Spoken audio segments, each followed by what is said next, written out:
Om Shanti.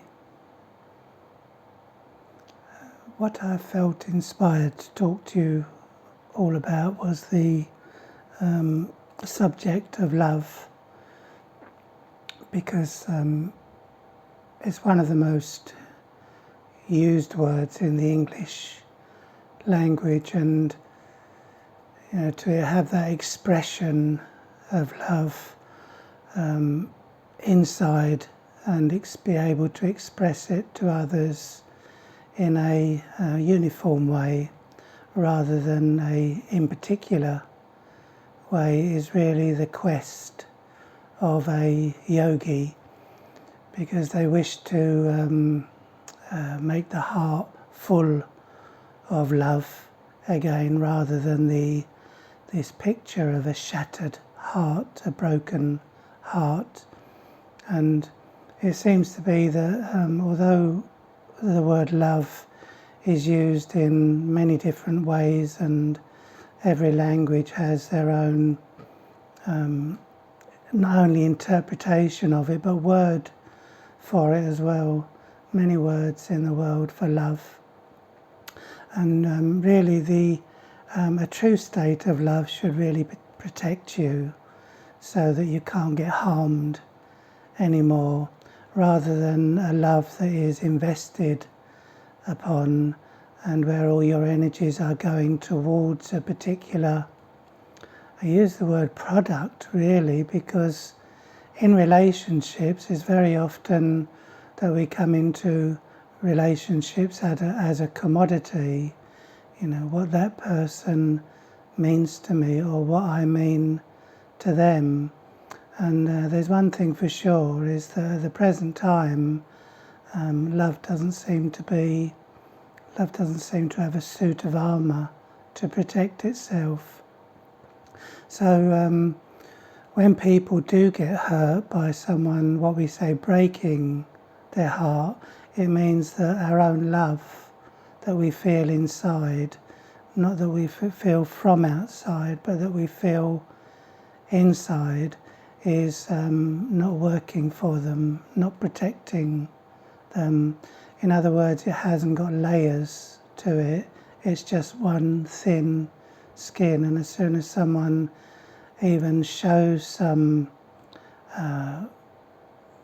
action or says a certain thing where it doesn't show an active state of love and shows a uncaring state towards us, is that it gets through that force field which should be protecting us. And although we love many things, as in we have our hobbies and we have the people that we love who also, they come and go in our lives. Some are harder to get over than others. Some you just meet up with them and you create a bond, and then there's a liking towards them, and at first there's no familiarity, and in some relationships it goes further. But those relationships that we meet in a general way of people that we call friends, and they don't become anything more than that.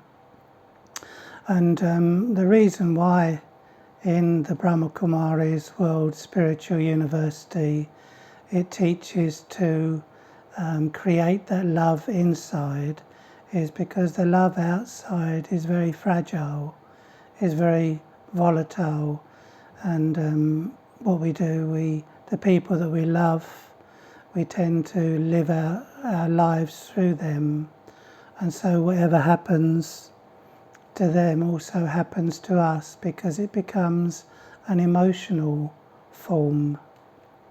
And that's a huge story, really, whereby we originally loved our mum.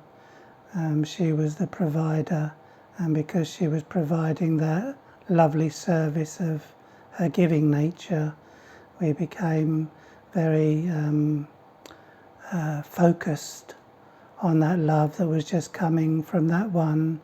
And of course, if the love is not felt to be there, then the baby cries. And so when the human soul from its past life is carried his fragile state into this life, which he does, he carries whatever his feelings and emotions from the past life is carried into this present life. So the first person that normally comes in front is the supply line of the mother, and it's not actually healing a lack of self-love, self-worth, self-respect, self-esteem, self-confidence, kindness, warmth, generosity, care. They're all connected to this one aspect of love. And I do remember a song that was listened to in my childhood, and it was actually explaining what the original state of pure love was, and it really is, because it's still there. But it went something like this. I woke up today, I was crying, lost in a lost world, because so many people are dying, lost in a lost world. Some of them are living an illusion, blinded by the darkness of their minds.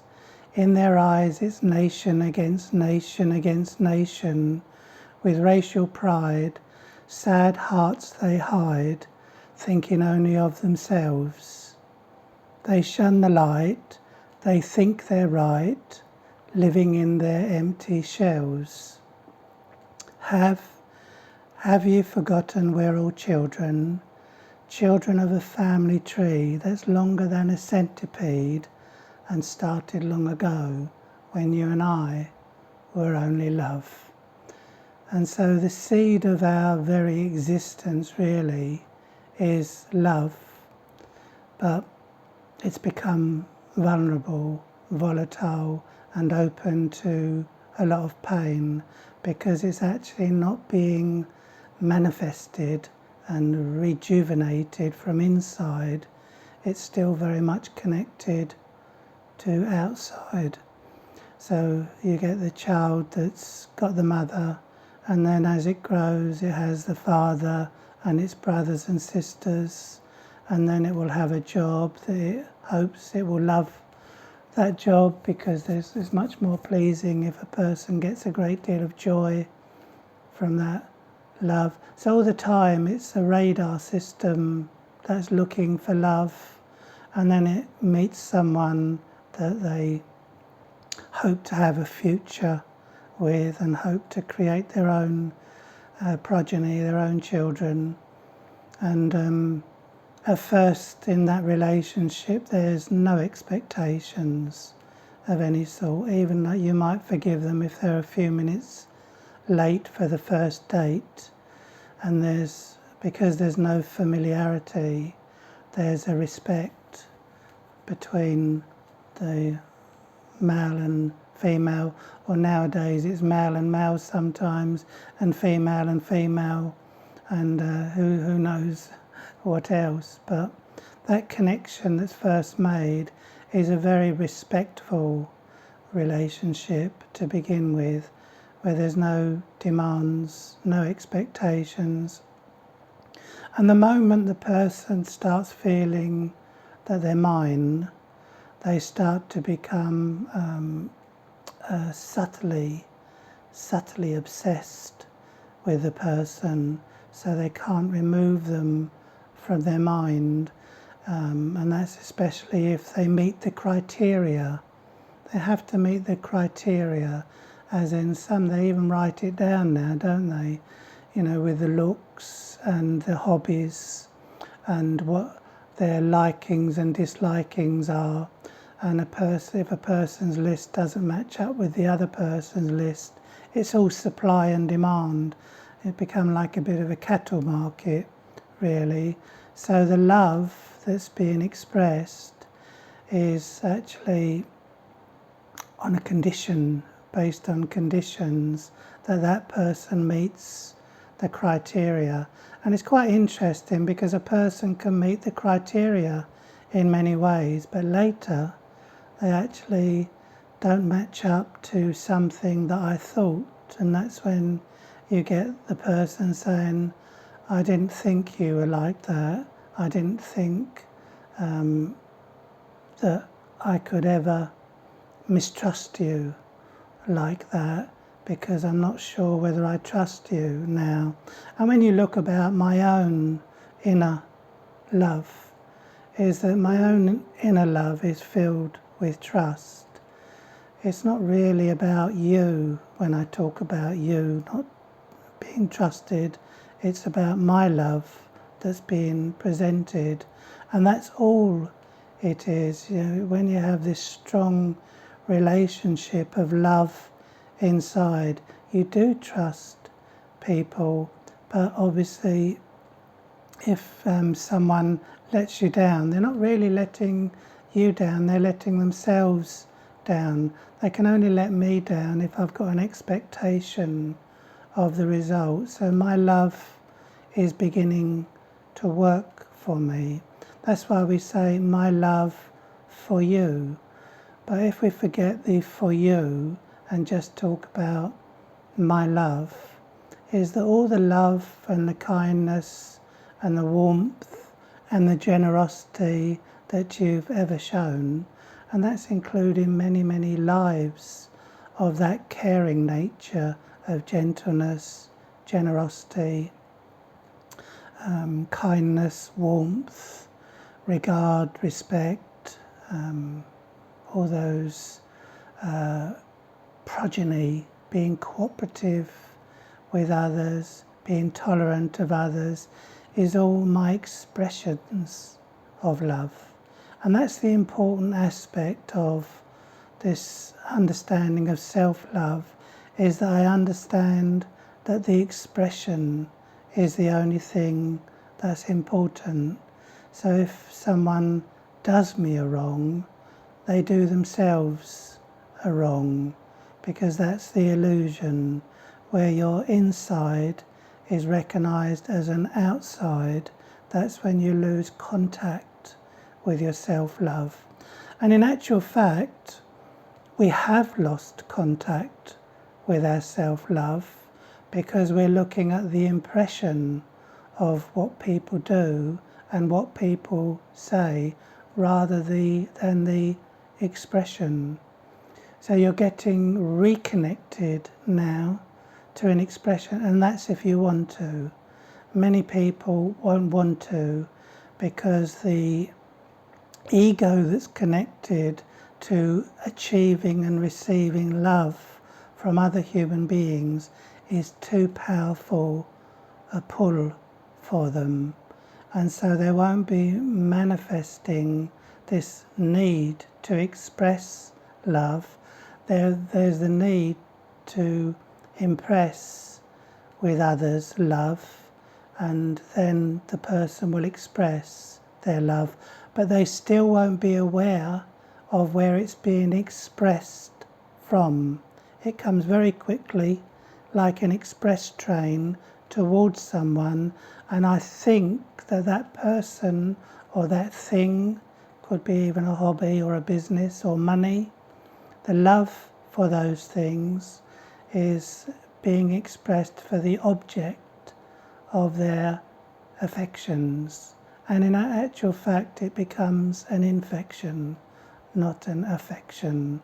Because when I'm infected by that, then when it falls down and when it proves to be unworthy of my love, as we say, my love, then we switch off and we become like that song that Paul Simon and Garfunkel sings, where I am a rock, I am an island, don't talk of love, I've heard it all before, I've got my poetry to withdraw to. And so he shuts himself away in this lonely room, shutting out love, because he doesn't know about his own expressions of love.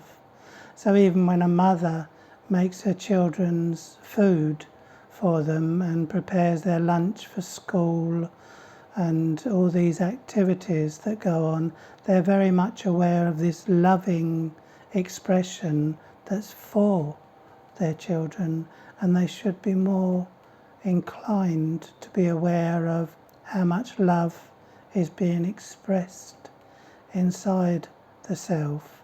Expressions of love, what you give, how a person receives it, is all the illusion, because sometimes their body language can be such that they look as though they don't care what you do for them, they don't care what you've given to them, they only care about their own, what they can get next. And of course this is the great illusion of love. When I'm aware of that, I'll lose my desire and inclination to actually express more and more love. And that's all you're doing really, you're just showing more of an expression of love.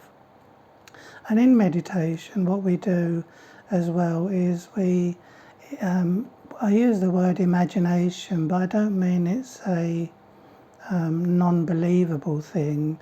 It is totally a believable thing that God is love. So God is the embodiment of pure love. So he doesn't have any attachment, doesn't have an attached love.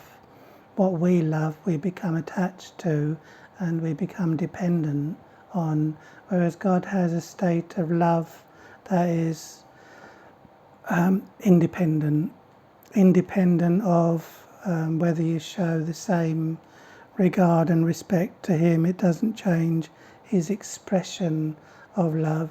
Is the embodiment of love. So what people did is that they saw a supreme being or a super soul as according to their own human weaknesses. So when they saw their own human weaknesses, they thought that God must have that in a very powerful way.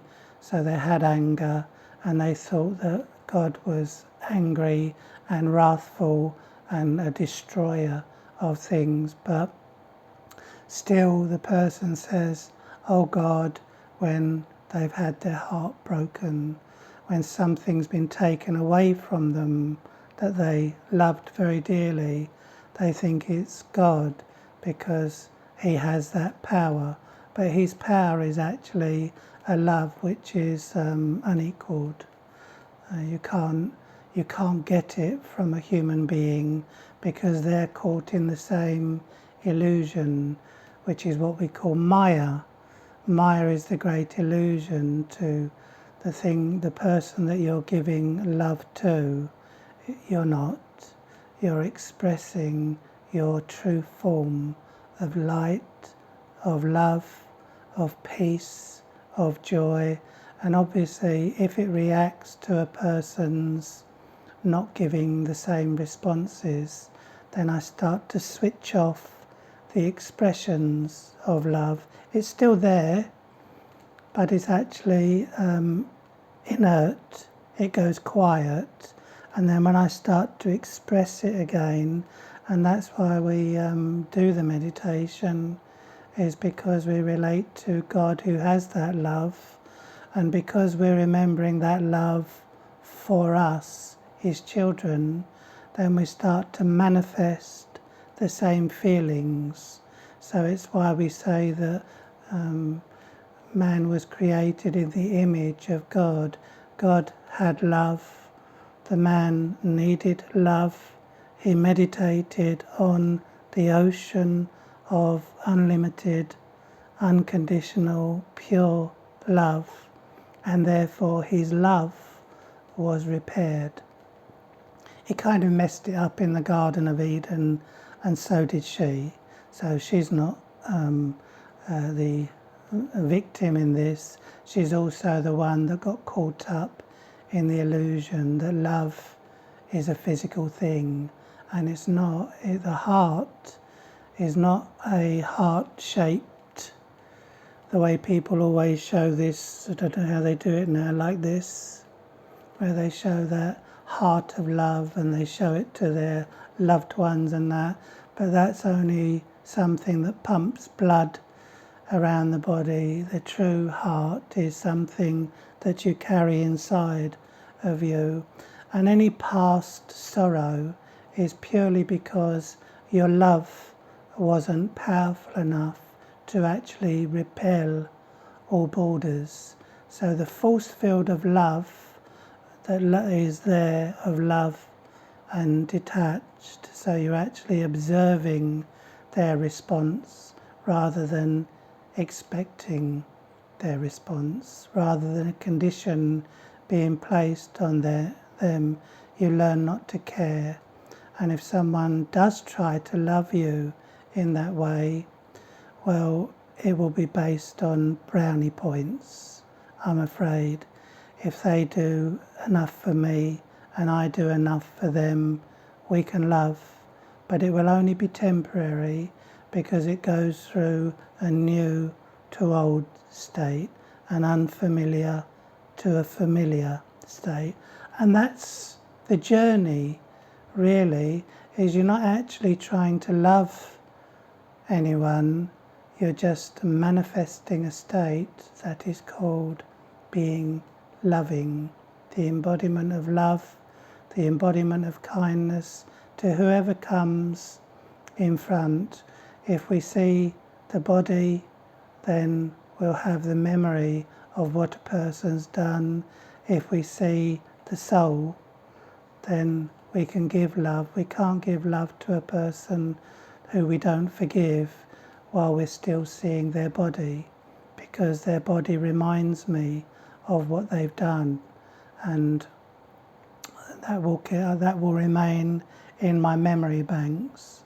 Settling karma is all about settling the past, and my poor way of doing things is to see everyone as people, not beings, who are also on the same journey, searching for a love that they're capable of expressing without feeling let down. And obviously when they've been let down so many times, all they do is end up feeling suspicious, unloved, and you now get the situation where the person says, they were very nice to me, very kind to me, but I don't trust a person like that, because they obviously want something, because there are no free lunches in this world.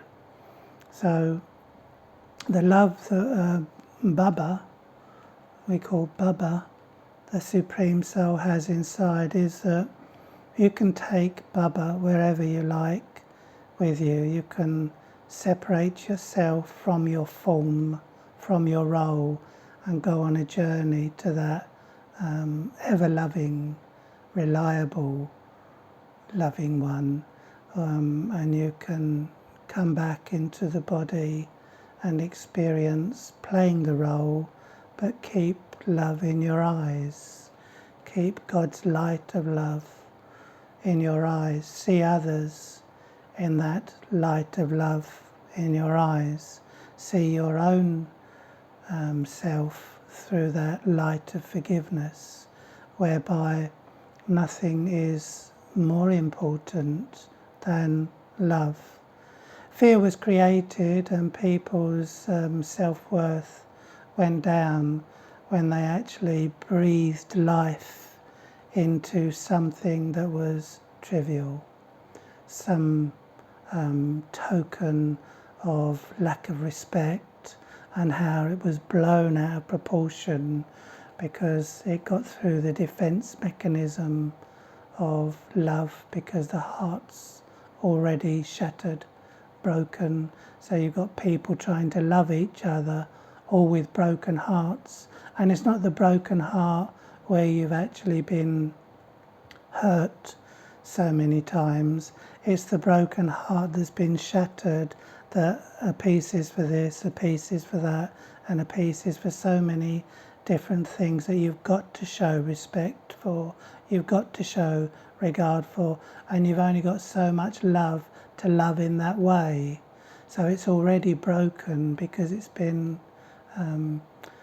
broken into segments whereby we love money, we love respect, we love humour, we love people that are kind to us. But what about when all of that is not there? Even a person's love for their body is so gross now, considering it's just a brilliant machine, but it's just flesh and bones. If you peel back the skin of the body and see what you're loving, you'll see where your loving is being confused, where your loving state is being confused with physical love. So people's vanity has become so gross because of a lack of self-love and self-worth. They put the body at the highest and make it look the best as possible and feel wounded as the body gets old and falls apart at the seams, which it will always do that. So we'll talk again, or I'll talk again. When there are others here, they can maybe bring some questions forward about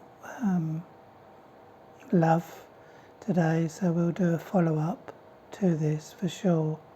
But love is actually something that brings the heart together with a great deal of power, so that you're actually not affected by what another person says to you or how other people in general treat you, because everyone is a little bit angrier or more fearful than they were because of the situation and the natural calamities that are going on in their world.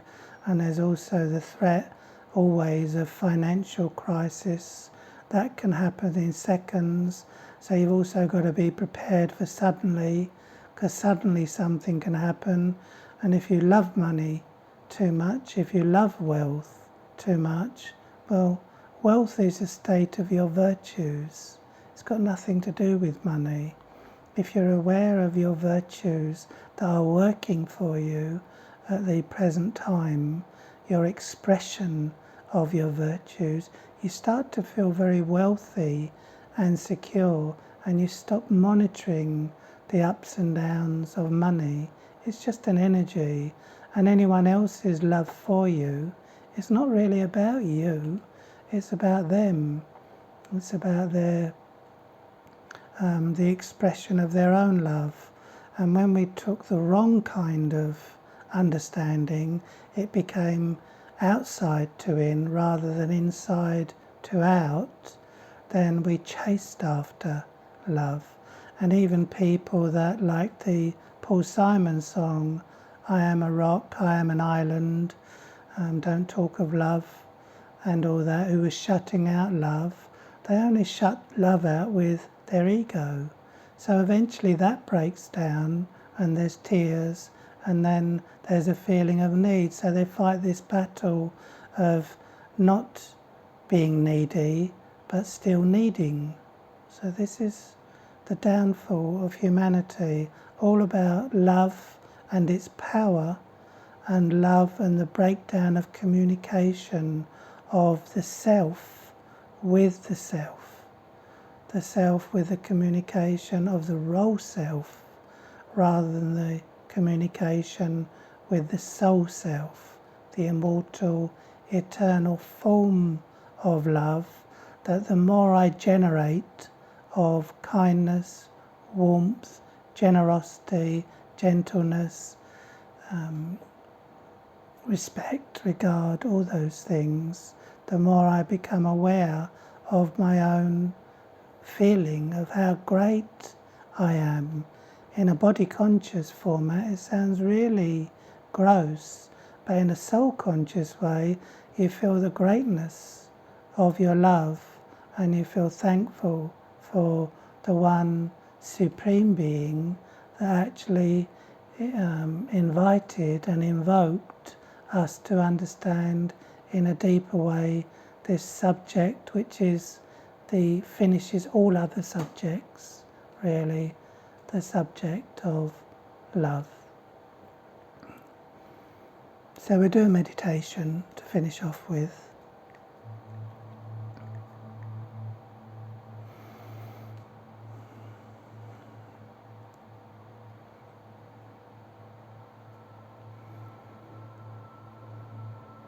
So as I go inside, I think of all the things and the people that I love, that I've invested my love in, all the energies that I've invested my love in, the body, my country, my religion, my family, my friends, my possessions, my talents,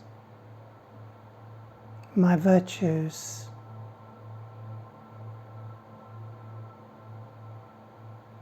all the things that I call mine, my home, money, the whole tree of possessions. I now draw it all in towards the seed of my being, my inner light of silence that stayed so quiet while the volume of my role, the thoughts of my role, became so noisy, so loud with I and my. And I withdraw it all into the light of love inside. And that light is the light of love that was being emptied. It's a tiny, powerful seed, and I attract all my warmth and kindness in abundance back to the seed of light, the seed of love. And I begin to understand how God's light of love works for His children.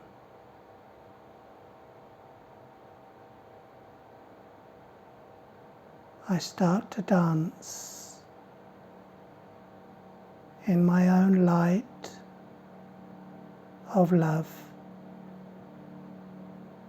My mind dances to the joy of my own self-love. My mind begins to rest from having to love and enjoys the magic of being a loving mind, a caring mind, a gentle mind that is not loving for a reason except the reason to love. And I begin to understand what it must be like to be a child of the highest, most unlimited, most unconditional being of love. And as much as I am an adopted child of such a great Father, I also adopt him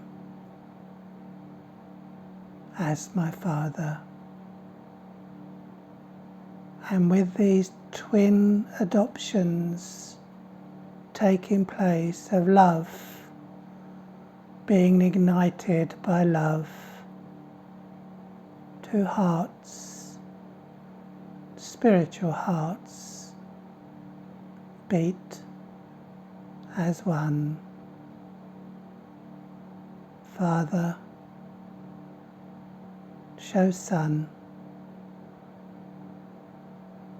and Son shows Father.